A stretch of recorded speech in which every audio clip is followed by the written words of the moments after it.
Imagine dropping millions on a supercar, only to find out it refuses to start if your outfit clashes with the seats.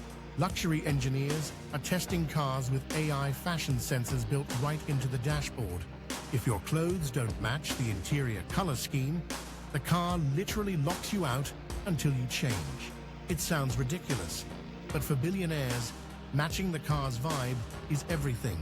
To them, the car isn't just transportation, it's a statement piece. This takes luxury to a new extreme, where wealth isn't just about speed, but pure style coordination. Be real. Would you love this flex, or would you smash the sensor out of frustration?